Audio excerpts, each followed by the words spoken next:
Welcome to In It to Win It. This is Steve Barton, and thank you for tuning in. And thank you for allowing us to do work that we find meaningful. Thank you for giving us the most valuable commodity you have, your attention. We promise to do our very best to give you a return on it. Today we have Lobo Tiggre of the Independent Speculator on the show. Lobo was Doug Casey's protege for 14 years and then struck out on his own in 2018. Lobo focuses on the commodities and natural resource companies. Lobo, thank you for coming on the show. Well, thank you, Steve. And let me just jump right in and say, I like the way you do the intro, thanking the audience for enabling us to do the work that we find meaningful. That's actually really important. I mean, even, clients obviously fund my effort to do due diligence and so on, but the free readers also give me an audience that makes the companies return my phone calls, right? If I was just Joe Schmo on Twitter, it wouldn't matter. But because there's 30,000 people following me on Twitter, the companies are interested in giving me their time and answers to my questions and things. So, dear audience, you help me do work that is, I think, important, adds value in the world, and I love. So I really like the way you framed that at the beginning. Oh, thank you. Thank you. Yeah, I love this as well. If I don't do it for free, but if I did, then I still would. Okay, go ahead and start off. This is your first time on the show. Go ahead and give us a few minutes on your story, your history with Doug Casey and Rick Rule, and how that led to where you are today with your free and paid services on Independent Speculator. Well, thanks for the setup there. And it's a pretty simple story. I didn't know any geology at all before. People often confuse me for a geologist, but I'm not. I didn't have a degree in finance. I had never bought a stock before. I didn't know what a warrant was before Doug took me in. And it was just a matter of being, I guess, we are fellow black sheep of our families. And, we hit it off as friends, and then they needed help. And I was just a writer. I was a competent writer. At the time, they needed help on the editorial side. And then, I never studied geology in university, but I love it. I was a kid that collected rocks. So for me, it was, I got paid to do things that I love. I got paid to kick rocks and hammer on them and look at them under a microscope and travel and talk to people. So I just loved it. And with Doug's help and Rick's too, Rick is Doug's friend. So he gave me a lot of his time as well, and I'll always be grateful. But maybe the big deal is just always going out in the field and meeting, your Dick Sillitoes or David Lowells of the world, in the field and looking at the porphyry with them and learning from their knowledge. Bob Bishop was a big influence on me. Brent Cook also taught me a lot. A lot of people that had been there first, and it was just an amazing education. OJT, like real OJT. And yeah, so I did that for almost 15 years and struck out on my own, as you say. And now I'm the Independent Speculator. That is a riff, of course, on Doug Casey's International Speculator. But I asked him first, and he gave me his blessing. And now the International Speculator's no more. So I feel proud to carry on through the tradition of Doug Casey's 8 Ps of resource stock evaluation that he taught me, right? The Casey method lives on. Awesome. I was going through your website. I've watched a lot of your interviews over the years, and so it's an honor to have you on the show. And I would highly recommend that you check out Lobo's website. There's a lot of free information there, including his survival kit, which I think basically how to manage your portfolio through the recession that I think we all know is coming. He's got his free report on uranium, and he's got his upside maximizer, which is basically shows you how to buy low and sell high, which is the entire game. So you can check out his free weekly newsletter by going there and checking out the website. The Speculator's Digest, and where he basically breaks down the macro so that we can make more informed investment decisions. So those links are in the pinned comments below. You've got quite a website. I could take a page out of your book there. It's been a few years in the building, and we've got a new version coming out hopefully soon that will add value. Let me just say a couple things about that, not to flog the services, but the market crash survival kit, I get asked, I think, on a monthly basis, oh, the markets are about to crash. What should we do? And so actually big impetus for writing this was that the markets don't crash as often as we fear, particularly as gold bugs. Many of my readers, and I consider myself a proud card-carrying gold bug, but we're suspicious of the state and what it's doing to the fiat currencies, and we're always thinking that the jig is about to be up and it's going to crash. But it doesn't. Like, I've been doing this 20 years, and the two big crashes that we've had in 2008 and 2020, that's 2 out of 20 years. So if you thought this was the year the market was going to crash, you were right 1 out of 10 times. That's not a great track record.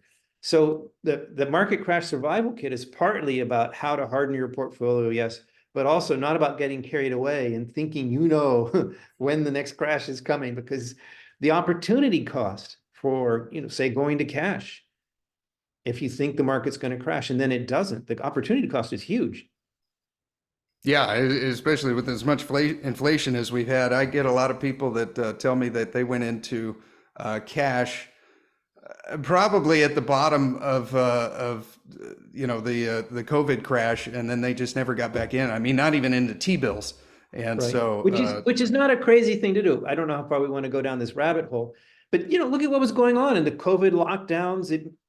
That was some serious beep, right? And that the powers that be could paper that over, let alone kick off a stock market boom for the ages, right? It's pretty incredible. So people who did that, they weren't stupid.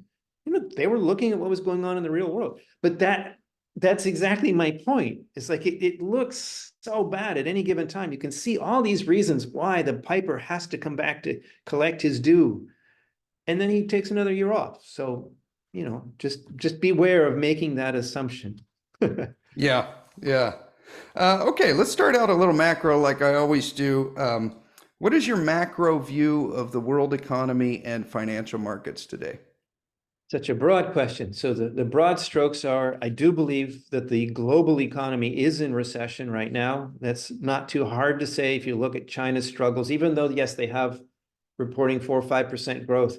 By Chinese standards, that's like zero. Look at Europe and their struggles. And the negative GDP we've had officially, but even besides that, I think yesterday, the German industrial output recorded another loss, the industrial heartland of Europe. And you look around the world and there's plenty of signs of slowing or retracement. And the one big exception has been the United States, that American exceptionalism. I fall in the rolling recession camp, right? If we look at just 2 quarters of negative GDP, you could say, oh, well, we did have one in 2022. But, that's kind of quibbling over the wording, I think. The reality is you look around the world, or you look around the United States, and I would actually say that the reality is that there has been more recession, but officially we had those 2 quarters and it was one and done and everything's fine and the labor market's so strong, blah, blah, blah. But we had an earnings recession, we had a commodities recession, we had a freight recession, we had a manufacturing recession. Like, we had everything except the labor market got whacked at one point or another. So I just don't think it's correct to look at this one thing, the labor market, laborer/consumer, and say everything's fine. And lo and behold, here we are, and the labor market's starting to show serious signs of cracking. In my mind, this is not coincidence. We've had so many of the talking heads on mainstream financial media saying, oh, well, if those long and variable lags haven't shown up by now, they're not gonna, right? It's been 2 years or whatever, it's been too long. Well, it turns out, if you look at the average length of time between the first rate hike, the monetary tightening cycle, and the onset of recession in the United States, that average is around 27 months, give or take a few, depending on your definitions. That puts us at the average length of time for those long and variable lags being next month, or maybe July. So, it's just historically ignorant to say that if those long and variable lags haven't shown up yet, they're not going to. It's just wrong. If they haven't shown up by August, well, then it's starting to get long in the tooth. Until then, and if we're looking at the labor market showing signs of cracking now, it could actually appear right on schedule. This summer, if the wheels start visibly coming off the wagon this summer, that would actually be an average long and variable lag. So it'll be interesting, Steve. My view is that global economy is already slowing down or in recession. The US has had this rolling recession. And if the labor market cracks the way it looks like, then we're in for a hard landing. Now, the one caveat here, though, is, and this ties into your earlier remark, we have this market crash survival kit, and there's a recession in the works. But recession is not necessarily market crash. And the Fed has trained investors for years now that they'll come into the rescue. So we have bad news is good news. This is why, as you and I are recording, we had a surprisingly large first-time unemployment claims, and the markets are off to the races. Bad news was good news. This is why, because it's not just pure market economy, it's a government interfered economy, and bad news prompts the government to do helpful things, and that's more important in the average investor's mind. So you could actually see signs of the recession becoming undeniable in the United States. You can see stocks, risk assets go zooming upwards because everybody will assume, oh, well, the Fed will go super easy. We'll have, never mind 25 basis point cuts, we'll get 50 cuts and so on. Now, I don't know exactly how it's going to plan out. I mean, it could be that the powers that be are a little bit slow to admit it's an election year. You know, who wants to admit that we're in recession? And if they are slow to admit, then we could see negative earnings. We could see some, bad stuff happen before they do that pivot. I don't know how that's going to go. I don't think anybody does know how that's going to go, no matter how many secret connections they have in the CIA or whatever. Anybody who claims to know the future, I think, is a dangerous person to listen to. So I'm laying out the options, the probabilities. My base case, this isn't a prediction, but my base case expectation is we go into a hard landing, and either the powers that be see it coming and then send out stimmy checks and stuff to win over voters. Sorry, help consumers. Right? Either they do that or they don't want to admit it and we get more pain and then they do it. Either way, I think we're going to see more easy money, and that's extremely bullish for your monetary metals, gold and silver. Yeah, because as they introduce more dollars into existence, it takes more of those dollars to buy the same barrel of oil or ounce of gold. Right. And we have recency bias. Like, you could have dismissed, if you're, say, a mature financial professional in today's world and you advise money, right? You clients list, you've got some silver in your beard, you've been around, but you weren't there in the 70s. You weren't a professional in the business in the 70s, so you didn't ride that bull, right? So your experience would be 2008. And you could write that off as one-off. Global financial crisis, could write it off as one-off. But now we have 2020, and we see what gold did after 2008. We see what gold did after 2020. So in 2008, your typical financial professional had never seen gold do anything besides gather dust. It was a barbarous relic, right? We don't have a gold standard anymore. It's irrelevant. But now we've seen gold act as a safe haven twice. We've seen it lead inflation, right? We've seen it doing what it's supposed to do. And okay, you can ignore that if you want to, if you're religious about, Bitcoin rules them all in the end of the world or whatever.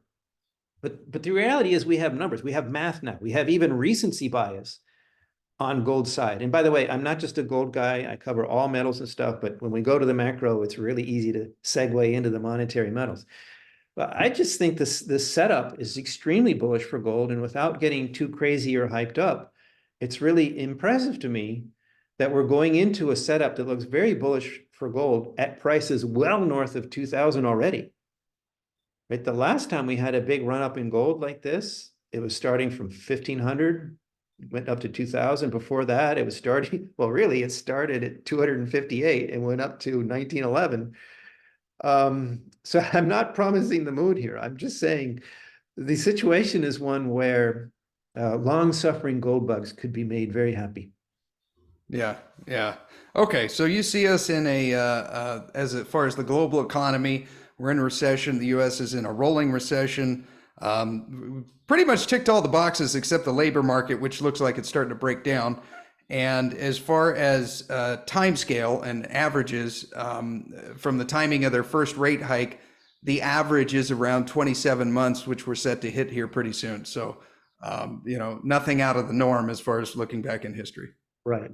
Okay. And in fact, sorry, just real quick, we've had such extraordinary fiscal as well as monetary. Remember that 27 months is based on a monetary policy, but we also had all those stimmy checks, the grossly misnamed Inflation Reduction Act, and a lot of that, the stimmy checks may be gone, but the congressional largesse, that pig is still going through the python. I mean, some of it is still going into the python. right? The shovels are just hitting now on some of those IRA spending packages. We're talking hundreds of billions of dollars here.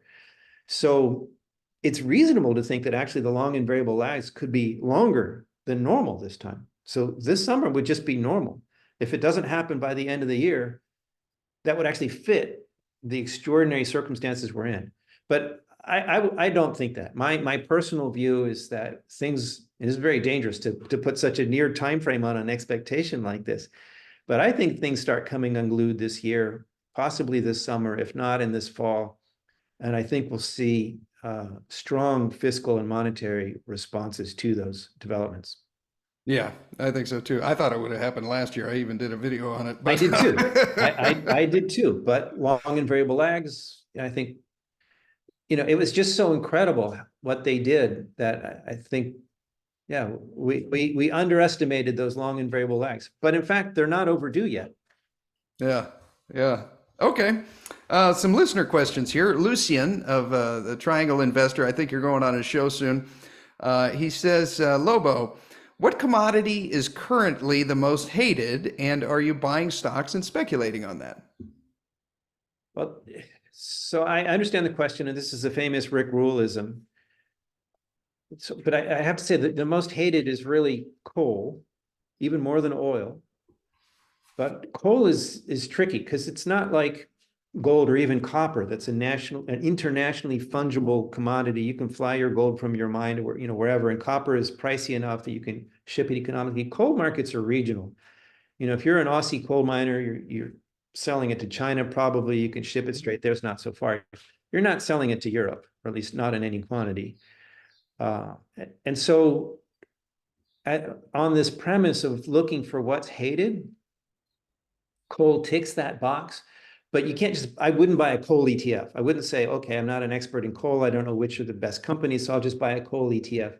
I wouldn't do that because the ETF is going to be a basket of the good, the bad, and the ugly. And maybe they have one good in there, like an Aussie seller to China, right? They'll do okay, but then there's a bunch of other ones that aren't going to do okay. So I think it's an area for people who understand it, like Rick, to make stock pickers type market and pick the right companies. So it's a bit dicey. The next would be oil. Is still, there's the stop oil now. People are still out there, and that one is on my shopping list now. Neither coal nor oil nor any industrial mineral would I buy until I'm sure the recession has done its worst, because we always see that once people realize, oh my gosh, we're going to the recession, energy sector gets whacked, copper gets whacked, everything industrial gets whacked.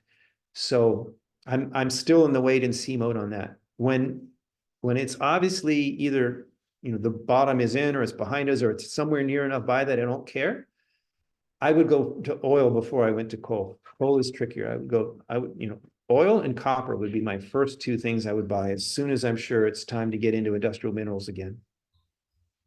Okay, interesting. All right. So as far as the most hated right now that you see is number one is coal. I still think it's coal. Yeah, I know Rick has been saying silver, but that's different. I mean, I think the larger world is completely indifferent to silver. Like people who got a little excited about Wall Street silver last time they tried to do a silver squeeze, right? There's people out there that are very disappointed. They thought silver was going to the moon 2 years ago. It didn't, right? They hate silver now because they got, sold a little bit of irrational exuberance, let's say. But that's a very tiny part of the market, whereas coal is like universally hated. And by the way, if I did want to bet on coal when the recession has done its worst and it's time to get into industrial minerals, I wouldn't be a long-term buyer. Like if I could find the right guys that are going to ship their coal to China or something like that, or somebody that's going to help Europe with their next winter, fine. But I would want a quick win.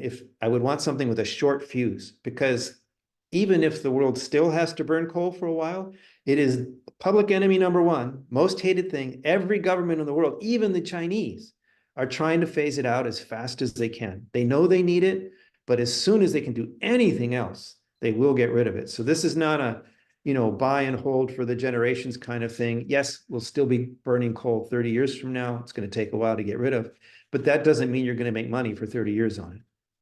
Okay. You see it as more of a trade than like Yes, a near-term trade on a rebound collective. on energy demand once we're sure the recession has done its worst. Okay. All right. So number one is coal. Number two is oil. And but you're not going to be getting into those until you're pretty sure we're through the recession, because if you look back over history, those historically get hit. And the first two that Yes. you're going to get into is copper and oil. Yes. Okay. All right. All right. Dave wants to know. He says, as a beginner, for someone taking steps to do their own due diligence, is the company data on platforms like Interactive Brokers good enough to use in price to net asset value and price to cash flow calculations, or is the only way to interpret them directly from the financial statement? No, that kind of metric, or even Yahoo Finance, or, free stuff, the published financial reports are regulatory requirements, right? So the data in there is pretty reliable unless management is really doing something tricky and they're going to get smacked around by the regulators. But anybody, whether you're paying a lot of money for it or getting it for free on the internet, they're going to be going to the same source, which is those regulatory filings. So the numbers are fine. There's nothing wrong with that. What I would say, though, is if you're going to look at mining stocks, anything other than the majors, and probably even then, those financial metrics are of little use. The fluctuations in the underlying commodities are so large that, it might be nice to see a nice PE on a profitable company, but that can change on a dime, give you 5 cents change. In fact, I seem to recall that in their seminal book, Securities Analysis, Messrs. Graham and Dodd, if I'm remembering right, maybe it was another one, but I thought it was that one, where they said that their type of classical securities analysis does not apply to mining stocks. They're just too volatile for their type of securities analysis to even apply. So the whole sector, it's tempting for the newbies to come along and have a spreadsheet, right, and plug all these numbers in. It sounds familiar, PE ratios, book to NAV, whatever. There's a very, very little use. These kind of metrics, they're never going to tell you about, say, the political risk in a play, or the track record, as Rick would say, unblemished by success. That's never going to show up in these metrics. So, in fact, I have a free article on the website. If you go there, you type in spreadsheet guy.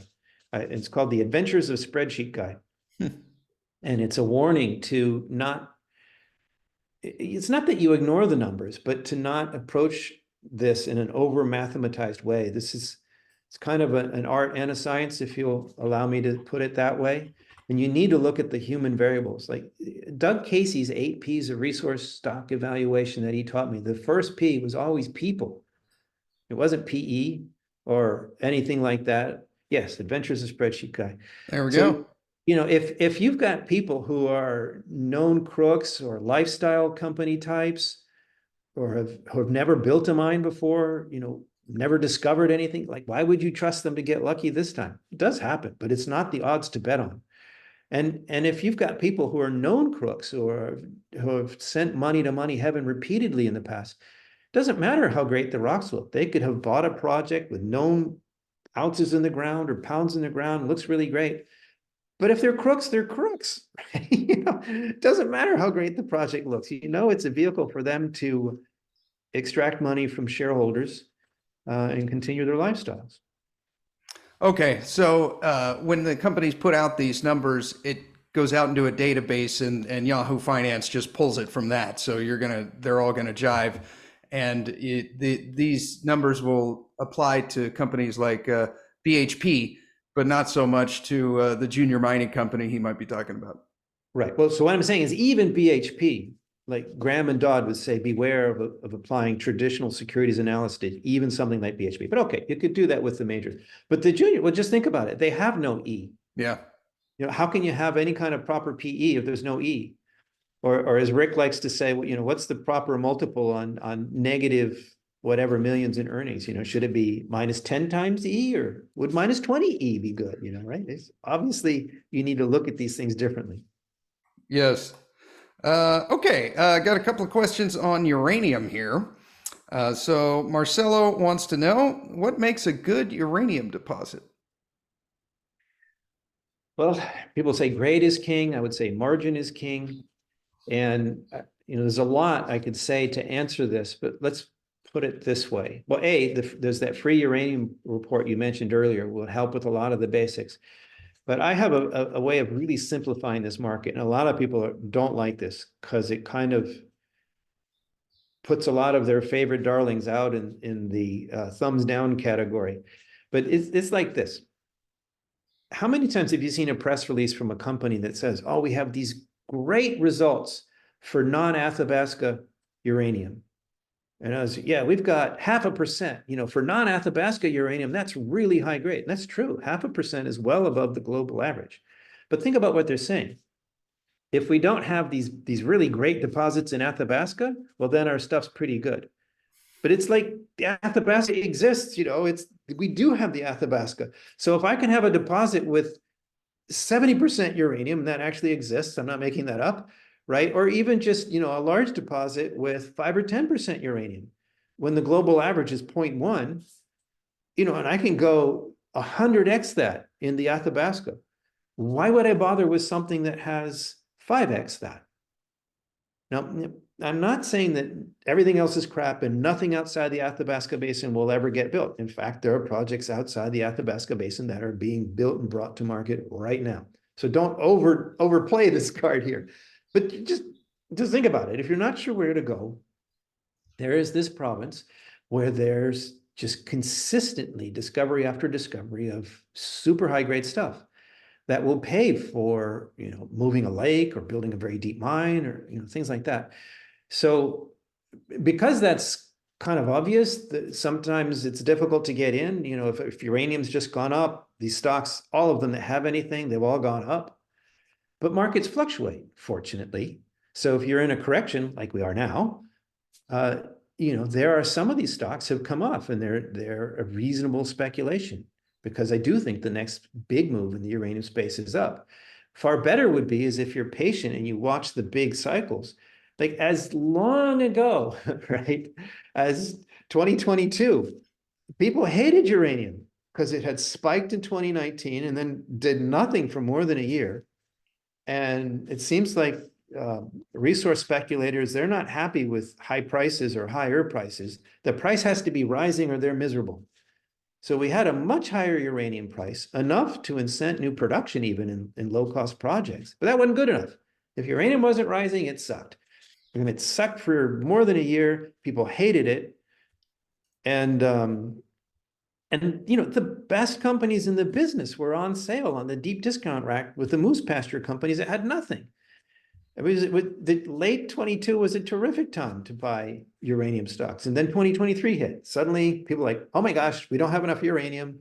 There's problems in the Kazakhstan or all this stuff.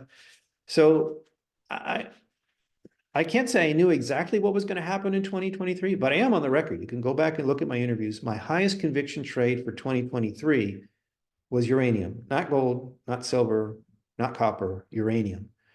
Because it just kind of had only one way to go.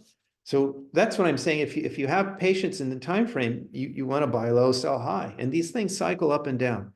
The correction we have now, I think, is a great entry point for anybody that missed the big rally in uranium last year. But ideally, over time, you want to look at opportunities like that. Like, the metal is up like 3x over its cyclical lows, and the stocks are still in the doghouse. That was a screaming opportunity.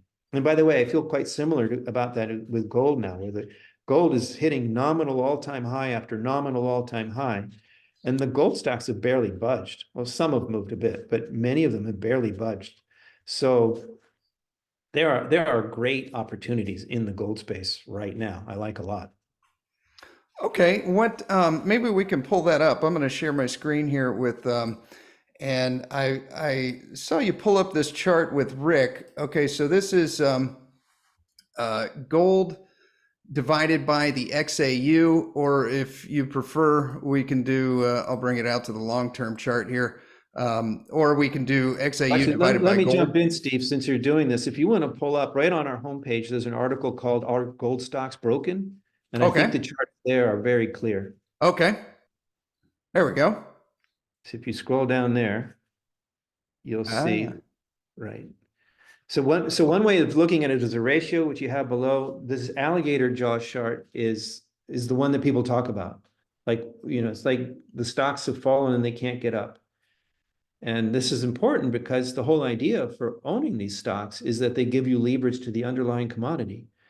But if gold is up and the stocks aren't, why would you bother? Why would you take the risk of mining and all of its costs and cost overruns and nationalization and endangered mosquitoes showing up on your property?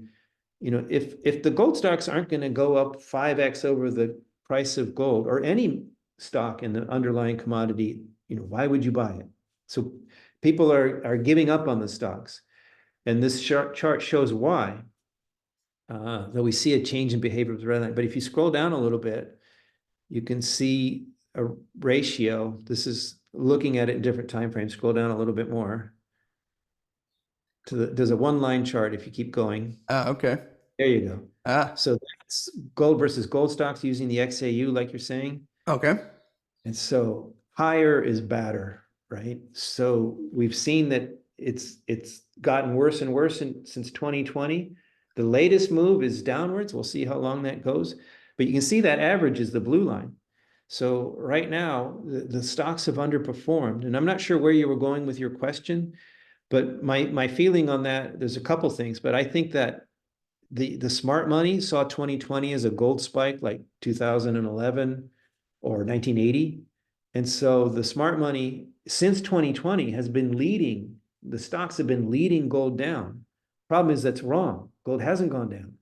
So I think those alligator jaws that we looked at in the first place are going to snap shut with this line on this chart going down, which means the gold stocks will go up to match gold rather than gold coming down to match the stocks. So this is the one I wanted to show you when you were trying to pull it up. This is a way of looking at that on one line. Like this ratio tells you, are the stocks performing or not? And they haven't been since 2020. That's why we're having this conversation. The latest move is down, and hopefully it'll keep going down. Okay. Okay. Yeah. So basically, the way we read this is as this chart moves up, that means that the metal is outperforming the miners. Correct. As this chart moves down, which we can see throughout history, it's had some violent moves, which were amazing if you're holding GDX and not as great if you're holding the metal. But if you're holding the miners, you want to see this go down. And if you're holding the metal and not the miners, you want to see it go up. Well, it's a different thing. I mean, most people who own bullion, they're stacking it. They're not doing it as a speculation. They're not trading in and out of it. I mean, COMEX types will, but your audience and mine, they probably own the bullion as savings, as insurance. You want it there just in case. But yes, I mean, that's how you've characterized it is exactly right. Okay. Okay. Yeah, that led into. Sorry, just one more point. The reason why we got on this digression is that the fact that the yellow line is above the blue average signals opportunity. Yes. Right. You can say, okay, the stocks are underperforming. You can also say that means they're oversold or they're a relative bargain to gold. Once they cross that blue line, they're above the average. If we go towards the bottom, that's when you have those violent moves in the stocks, and you're glad you own them. Okay, kind of the same way, I guess, of looking at like the gold silver ratio. When you're north of 80, silver's on sale. When you're south of 40, then gold's on sale. Yes. Okay. And neither of these, the gold silver ratio or this line, neither of them tells you which is going to move. Like this line can go down if gold falls to meet the stocks, or it can go down if the gold stocks rise to meet gold. Now, I think for all the macro reasons and others that we have and have not yet discussed, I think the stocks are going to rise up to meet gold. That's what those big vertical moves that you pointed out mean. But that's based on interpretations that you won't see in the chart. And the silver gold ratio is the same thing. It can reduce, but it doesn't tell you whether gold's going to come down to silver or silver is going to come up to gold. Yeah, it just tells you the ratio of what they cost to each other. Right. Okay. All right. That answered M1's question, and well, sort of. He says, "Do you think this will be the year of the gold miners?" I do.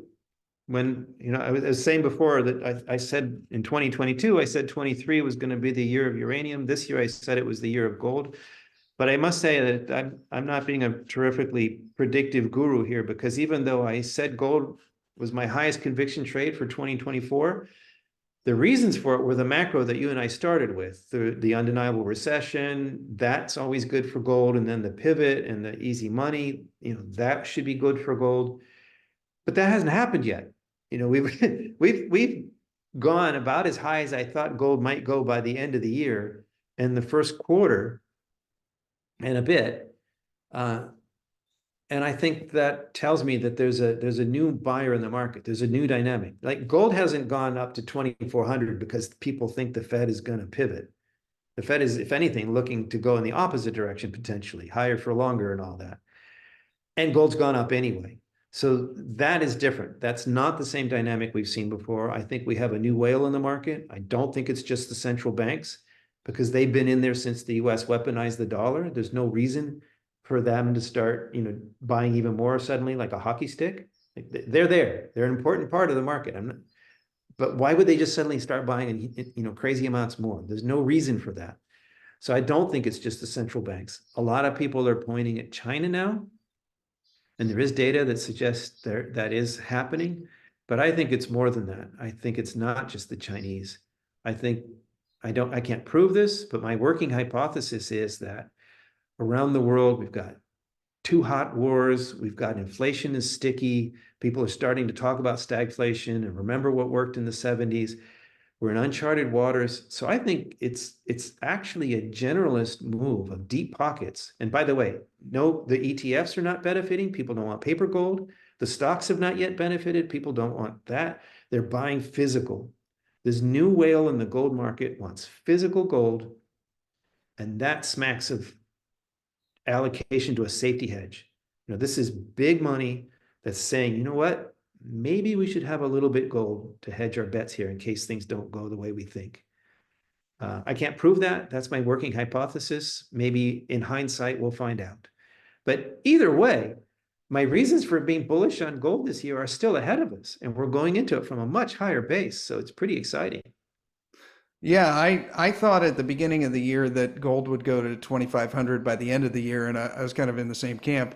And the fact that, like you said, those macro headwinds haven't really hit yet, and we've pretty much, I mean, I guess for argument's sake, we haven't quite hit 2,500, but let's just say we're within $50 of it, so we're close enough.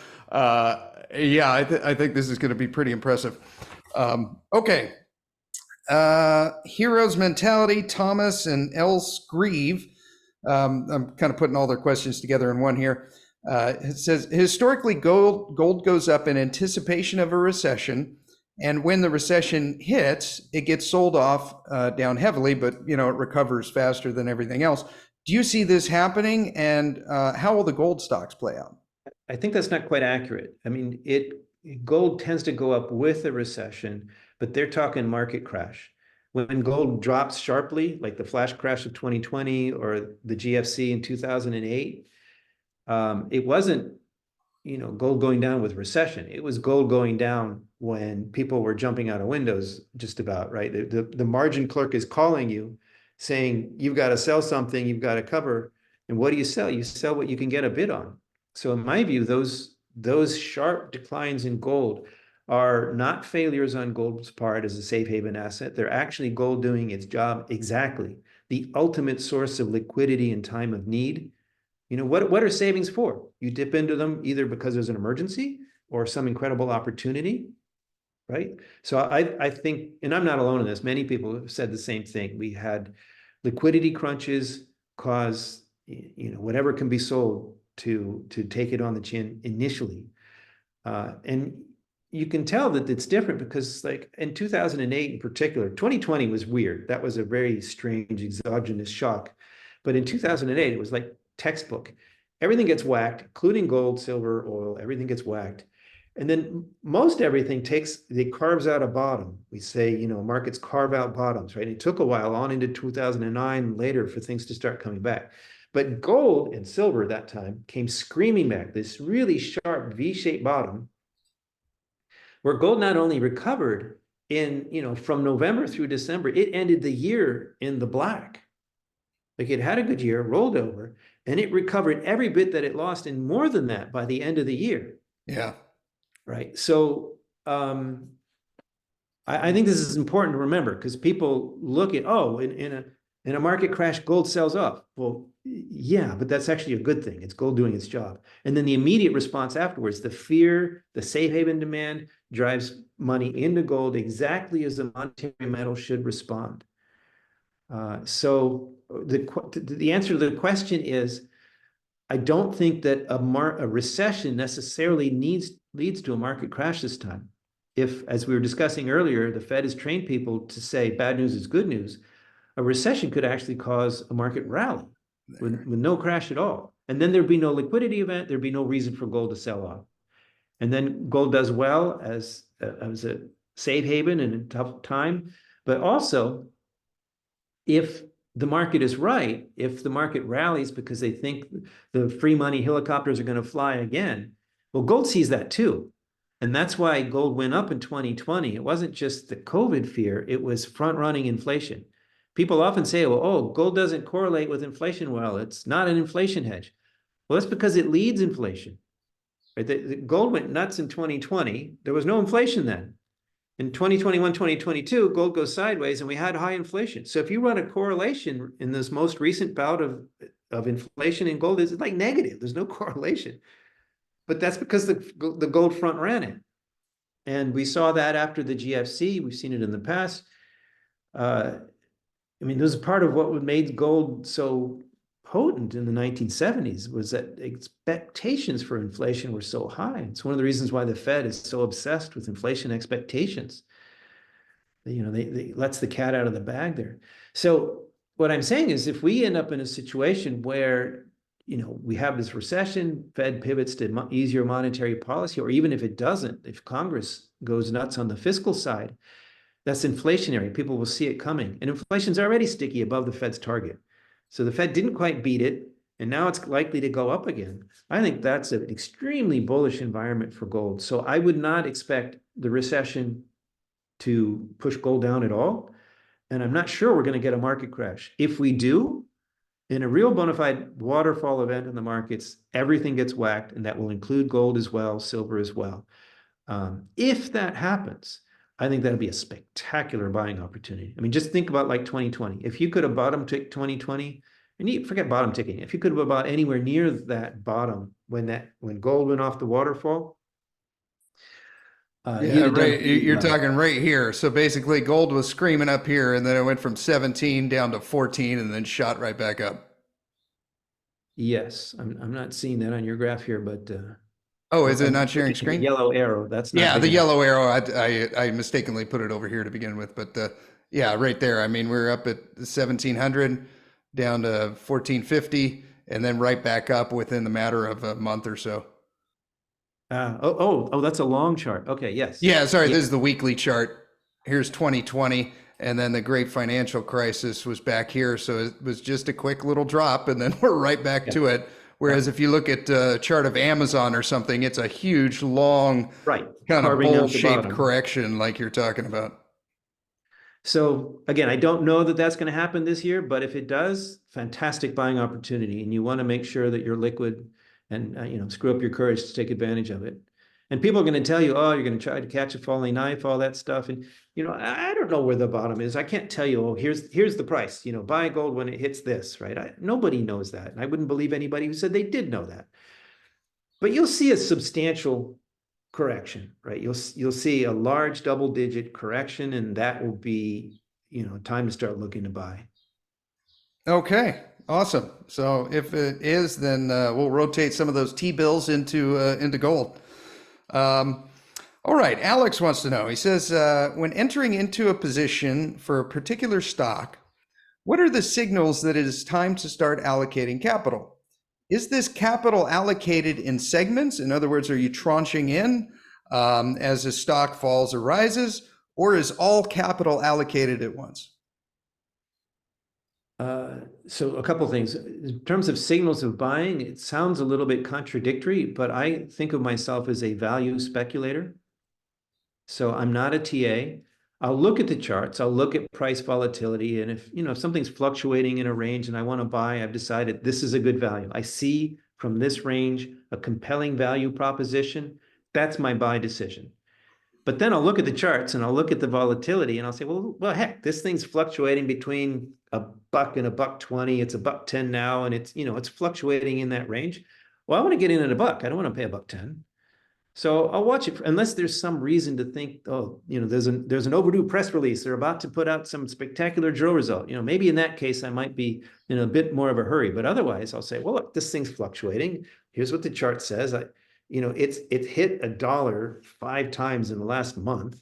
Why should I pay $1.10, right? So yeah, I'll look at the charts for that. But there's no signal. It's just I'm always researching opportunities. When I see something that presents a compelling value proposition, then I'm interested in buying. The one exception would be like, if I notice something after it's just gone bananas, if it's hit a 52-week high, sometimes even a 52-week high is cheap compared to the NPV of the project or something. But it's sort of against my religion to buy anything that's just hit a 52-week high. The odds are there's going to be some correction. I mean, you never know. Oh, but the buying in tranches, or I call them stakes, I definitely do that. You want to average in. I think it's happened to me maybe 2 or 3 times in 20 years where I bought a stock and it just kept going up and it never looked back. There was never a chance to average in or build a position. So that means that all the other times it did. And so, you see a compelling value proposition. You don't want to be missing out. You don't want to be left short. So you buy an initial stake and then the market fluctuates. This example we gave, I waited for it to drop from $1.10 to $1 and I'm feeling good. I got a great price. And then next week, it's a copper stock and copper drops suddenly 5%. There's a big scare in the copper space. And now that stock's on sale for 80 cents. Well, that'd be great. I can buy an equal stake, my $1 and my $1.80. My average cost is now 90 cents. And the story hasn't gotten worse. The market's just fluctuated. So I do that all the time. And then, so there's actually another free report on the website called Speculation 101. There's a section in there called Building Your Positions where I talk about exactly this. So for the juniors, which are so volatile, I'll tend to do it in 3 stakes. An initial stake to make sure I just get my foot in the door. A second stake on some, pretty typical fluctuation to try to lower my cost basis. And that might be like 20%, 20%. And then I'll save a big 60% whack for when the market goes nuts. Because they always do. These markets are so crazy.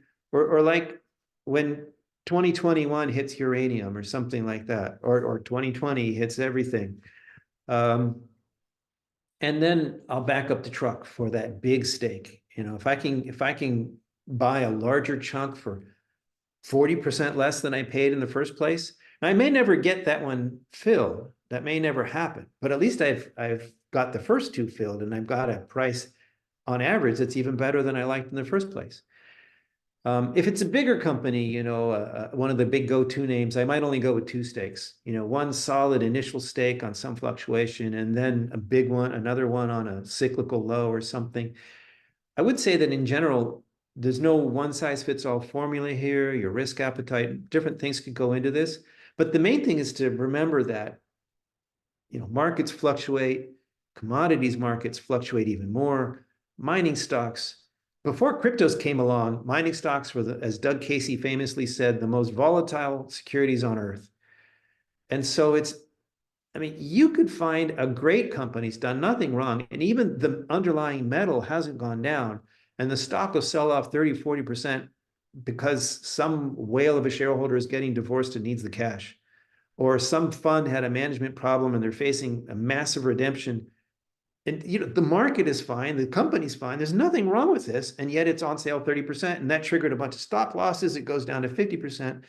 So there can just be this spectacular opportunities to buy if you have this in mind of volatility is my friend. I'm building positions using volatility. And however you adapt these formulas to your own, way of doing it, the important thing is to do it, to remember that volatility is your friend. Don't chicken out. Okay. Yeah, I like that a lot because I kind of do the same thing. And that if it's a company that I really believe in, the one that's coming to mind is Glencore. And, especially when they're going through that deal with tech, as it went down, I bought more, and it puts you in the black pretty quick when it reverses if you're right. Okay. Sorry, let me throw in one more like that as an example. The company still exists. I don't own it now. I'm not recommending it. But in the initial discovery phases that Skeena Resource went through at Eske, when they got that from Barrick, I had actually bought into Skeena on the basis of the SNP project first, and then they got Eske. And it seemed like every time they came out with great drill results, the stock sold off.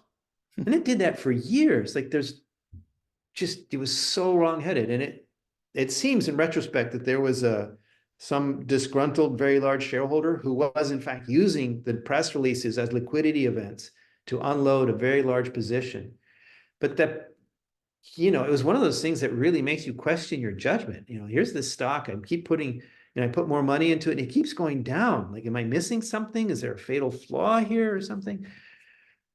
But I went there, I flew there, I kicked the rocks, I talked to management, I talked to other people. I really couldn't find this fatal flaw, and the stock kept getting cheaper. So sometimes people don't want to average down. They get nervous. Oh, the market's telling me I'm wrong. I must have missed something. Well, sometimes the market is wrong. And in this case, I think this ended up being something like a 10 bagger, and it wouldn't have been if I hadn't averaged down. And I averaged down more than once, right? I actually got a chance to really, buy more because it kept going down. And eventually that seller was cleaned out and the stock started doing what it was supposed to do. We had great results, went up, great results went up, and off it went. And it was a big winner that would have been an okay winner if I hadn't used that, formula of making volatility my friend. Awesome. Awesome. Yeah. Okay. Let's wrap up here. Tell us a little bit about the work you've done around the pre-production sweet spot. This is absolutely my favorite. I won't call it a no-brainer, but it's kind of as close to that as you can get in the resource sector. Everything is so speculative. The basic idea is the Lassonde curve. You start out with that nice spike in discovery everybody loves, and then you go into the boring engineering phase, the so-called orphan phase, and then the curve goes up again into production, and then question mark, what happens to the company next? The famous Lassonde curve. So everybody likes to get in on that discovery phase of the Lassonde curve. So that's where 10 baggers live, right? And that's true. The problem is nobody can predict a discovery. Not me, not Rick Rule, not Doug Casey. I don't know anybody who can predict the discovery, not reliably. So yeah, you have 10 baggers there, but your odds, you have to buy a lot of them to get those 10 baggers because most of them will fail. But the difference is coming out of the orphan phase, coming out of the boring engineering phase, and you're building a mine. The odds of success of building the mine are actually 95%. Now, that doesn't mean 95% of the stocks are winners. That means 95% of the companies that start building a mine, their first mine, actually build the mine. Now, what happens to the mine later is another question. But the point is, it's not like a discovery, right? Nobody knows who's making a discovery. Everybody can see who's building a mine. It's press released. And the assumption was in the space that, okay, it's visible, everybody knows it. So it's priced in. But the Lassonde curve tells you it's not. You come up out of the boring engineering phase.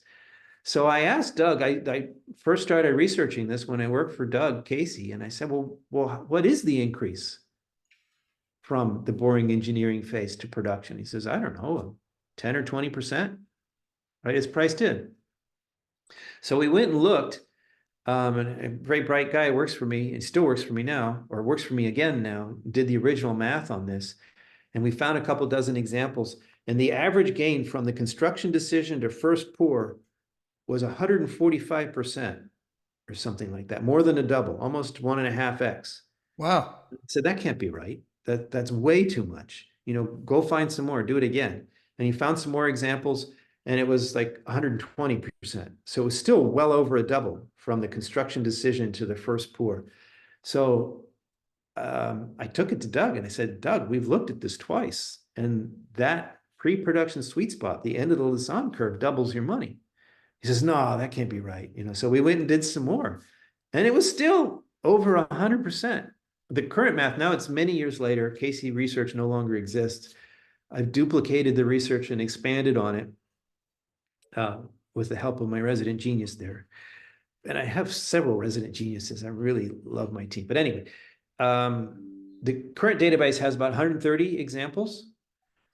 And that's actually a lot, Steve. I don't know if you ever studied statistics in school, but you have these pollsters will call 5,000 people as a representative sample of the United States population. You're trying to estimate the universe from a small sample. Well, how many people build their first mine ever every year? If you're an existing producer and you build a new mine, it doesn't count. You have to go from exploration to production for it to count as a PPSS play. 10.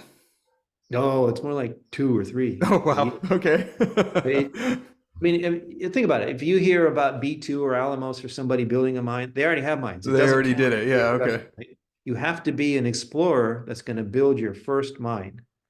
And making that transition, you go literally from pouring money into holes in the ground, drilling to define your deposit, to making money out of one big hole in the ground. So it makes sense that there should be a market re-rate there. You're blowing money on holes in the ground, you're getting money out of a hole in the ground.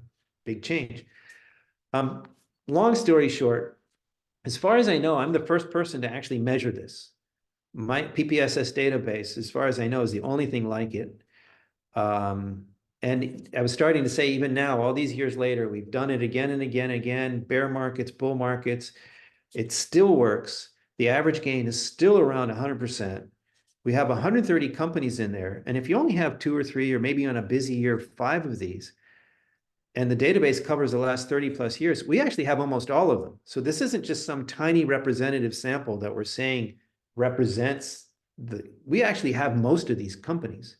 So even though 130 isn't a very large number of stocks, it's most of the ones that count as this type of play. So the finding is very robust. And so it's about a double on average from construction decision to first production. 70% of all of the cases produce some kind of positive return. Not all of them were doubles, of course. Some of them were well above that. In a bull market, the average is much higher. In a bear market, the average is still around 30% positive gain. Wow. So the strategy even works in a bear market. Now, obviously, it's much harder, and you're going to have more that fail, but it still works. So this is a very robust finding. This is a free report on the website, the pre-production sweet spot. It's called, I think, the greatest discovery of my career. And the reason we call it that is because Rick Roll has told me this is the best thing I've done, my research on this. And what did you say the time frame was from? I didn't, but it's about 2 years. 2 years. Okay. That's an average. Okay. So what you're saying is that from beginning of construction to nameplate or to first pour or? No. Okay, so that's important. I don't know how far down this rabbit hole you want to go, but I like first production. For gold, it's first pour usually. If you're shipping concentrated, you wouldn't pour, but first production. It works for copper too, first plate on your cathode, FP, but it's basically first production. And the reason for this is, you're building a mine, right? And everybody can see it. Oh, it'll be a gold mine, right? It's exciting. Pictures of the brand new trucks and the tunnel going in and the plant going up. And people can see it happening. And by the way, the gains in the pre-production sweet spot accelerate in the final months before first pour. Okay. That's when the stock chart goes most vertical. It kind of does a parabola. You can see it coming. It sounds like you're betting on nothing more solid than psychology, but it works. Like, the data is very robust. But anyway, so but then what happens is, once you build the plant, you turn it on. A mine is basically a giant, super expensive chemistry set that you start shoveling rocks and dirt through. So all kinds of things go wrong. You have a study, even the best feasibility study in the world is still just an estimate. So-called proven mine reserves, it's an estimate. They're not proven. It's a misnomer. So you never really know for sure what's going to happen until you flip that puppy on, start shoveling dirt through it, and see what comes out the other end. So there's much more risk at that point. Now, the database shows that on average, you can still get another 10, 15, 20% gains if you hold from that first production all the way through to nameplate, commercial production. When they declare commercial production, on average, there still is a gain. But that can add another year or two, And it's not like another double or something. So it's a lot more time for a little bit more gain and a lot more risk, because that's when things start going wrong. You build that thing, and if you got anything wrong in the study or you missed something, there's more water flow than you thought, or there's some kind of contamination, or the rock is crumbly and you get barren rock mixes in with your, or all kinds of things can go wrong. You don't know until and this isn't just, crappy fly-by-night juniors. This happens to the biggest and the best. Goldcorp built Eleonore, remember this, super big, high-grade billion-dollar mine. They turned the puppy on and the plant worked, but the deposit wasn't what they thought it was. The shape was much more complex. And so they had to rejigger the mine plan. And eventually it worked out. But you know what? That asset got sold. When Goldcorp got bought out, suddenly that project got sold because it worked, it made money, but it wasn't quite as good as we thought. So this wasn't some junior, right? These are guys that had been in it and they knew what they were doing and they did everything, the full feasibility study, everything, and they still got it wrong. So beware holding on, if you don't fall in love with these things. This is another Doug Caseyism. Mining stocks are not family heirlooms. They're burning matches. And if you hold them too long, you will get burned. And so the pre-production sweet spot research tells us that the safest time to exit is to exit at first production before you find out whether or not the mine worked. And then you can come back and reevaluate it. Once the danger's passed, once they've debugged everything, figured out everything, then you can look at it and say, okay, it's making money, they've got growth. You can look at it as a junior producer, not a pre-production story. Okay, so to try to summarize that in a paragraph here. So once they start construction and they go into from that time frame, it takes on average about 2 years for them to go into production. And you've compiled data among 130 examples that says that it on average produces about a double. Yes. Wow, that's and pretty incredible. A double in 2 years may not sound terribly sexy. No, that sounds amazing, Lobo. But think about the That odds. sounds amazing. So a 10-bagger sounds great, but what are your odds of picking the 10-bagger? It's like 1 in 1,000. Yeah. Whereas a pre-production sweet spot, that's the average result. Yeah. Yeah. Awesome. Awesome. Well, thank you, Lobo. I watched an interview where you described this and I didn't quite get it, but now it makes sense to me. Thank you. Any final thoughts? Thank you for coming on the show. Anything else you want to say? Thank you for the opportunity. We've been talking about a number of the free downloads. I would just say maybe the easiest thing here is if you're not already, sign up for my free weekly digest. You may or may not like it, but you can see how I think, how I work, and decide whether or not I might be a good fit for you. And the one promise I can say is that if you sign up, I will not spam you with a flood of daily advertisements. I hate that kind of hyped up marketing. You get one email per week and, take it or leave it. Awesome. Well, thank you very much. There will be links to everything we've talked about down in the show notes below. I signed up for your affiliate program. So, if someone signs up, then support your favorite podcast. It doesn't cost you any extra. And Lobo's been nice enough to kick a little bit back to the show. So, Lobo, you'll be out at the Rule Symposium in Boca Raton? Yes, I go every year. And by the way, some conferences pay speakers to promote them and so on, or you get commissions if you get your people to go and so on. I never accept commissions. And despite that, I do recommend these conferences. And some are better than others, but the Rule one, it's a lot of fun. It's just always a blast. And when I go there, I get, we have massive turn. I have receptions or events or dinners or things for readers, and I always have standing room only. It just seems to attract some of the best and most interesting people in the business. So I can tell you, Rick is not paying me to say this. I really enjoy the conference. And by the way, I just came from the Deutsche Goldmesse in Frankfurt, not paid to promote them either, but it's much smaller, but that kind of makes it cozier. It's friendly. I do think these conferences make sense for people. They want to do due diligence. You can look the CEO in the eye and say, how much money do you have in the bank? How much are you going to spend this year? How are you going to, what are you going to deliver? And if he's doing this thing, I got to ask my CFO, you don't have to be a rocket scientist to have your personal bullshit meter pegging, and that's good data. So I do like these things. Yeah, I look forward to it. This is going to be my first one. Rick's been nice enough to set us up with a booth. And so I look forward to meeting you in person, and hopefully we can do this again there. Sure thing. A live conversation is always has an extra vibe to it. That's cool. Yes, yes. There's a link down to the Boca Raton Symposium in the notes below. We hope to see you there. And thank you for tuning in. Hit the like and subscribe, and share this with anyone that you think needs to hear it. It's probably your buddy that can't stop talking about tech stocks. You have yourself a great rest of the day, and we will talk to you next time.